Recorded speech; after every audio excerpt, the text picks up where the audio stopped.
Oh boy, Florida. The Florida High School Athletics Association wants information on student athletes. You're probably not shocked to hear that. It's been a big focus of conservatives around the country. But specifically, they want information about their periods and they want to make it mandatory.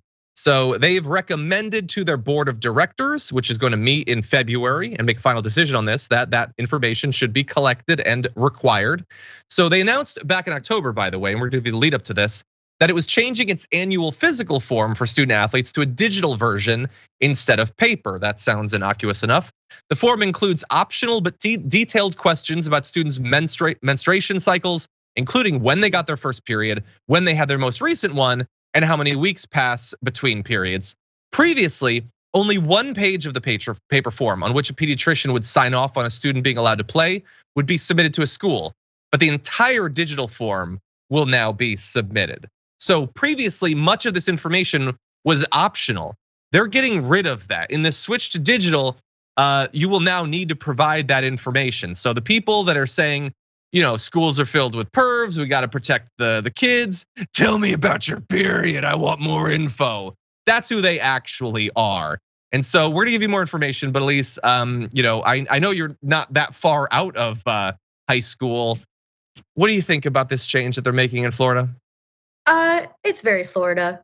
And I personally, at 15 years old, was confused about all of this stuff, and I feel uncomfortable almost talking about it now, and to have to reveal that information to the state for what reason, other than what I would assume to just to control my body in some way. I mean, I can't even think of the plethora of reasons why they would want this, but I think we know.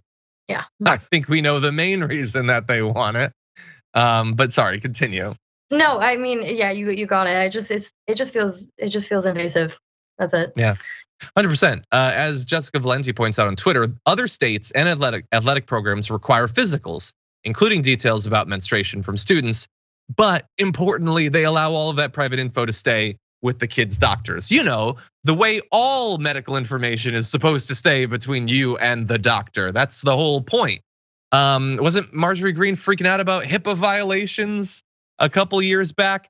No, now they want it to be directly turned in because again, like keeping it private in no way infringes on the health of the student. They get, evaluated, they can ask questions, they can get medication and treatments and that sort of thing. See, because that process is about the health of the teen, of the student. Getting this information and explicitly making it that we want your history of menstruation is obviously in no way about the health of literally anyone. It's about political attacks. It's about their anti-wokeness. It's about trying to eliminate the trans community. That's all it is about. That's what they want. And all of their talk about so they think that if a bi third grade teacher is like, hey everyone, I just wanted you to know I'm really happy because I got a new girlfriend.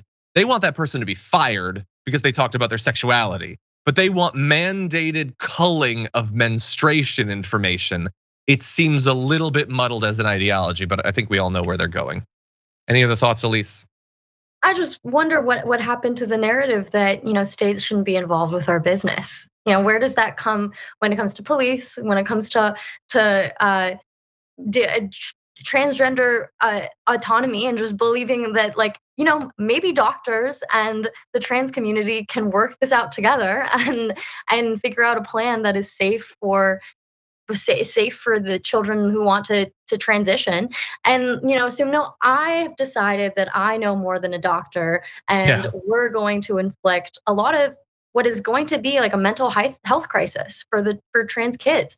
And I'm very afraid for the state of Florida in the safety and health of a lot of youth.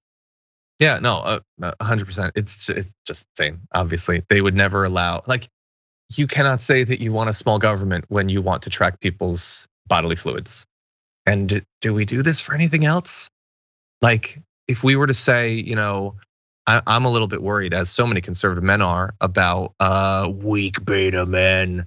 So all Republican politicians, I want to make sure that they're strong. So a I want to track their testosterone levels, and I want it to be publicly available. There should be a searchable database, and sperm counts too. So Ron DeSantis, I'm going to need you to produce specimens so we can make sure that you're a man. Because if you're not a man, then you clearly aren't fit to govern. They would never allow any of this. And also, I want to be very clear, I don't want any of it. But that's because they consider themselves to be humans. And here we're just talking about kids, about women, about whatever. Florida.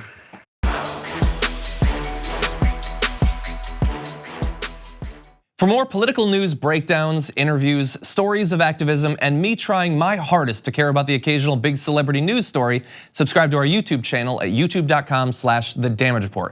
And you can ring the bell wherever it is so you don't miss anything.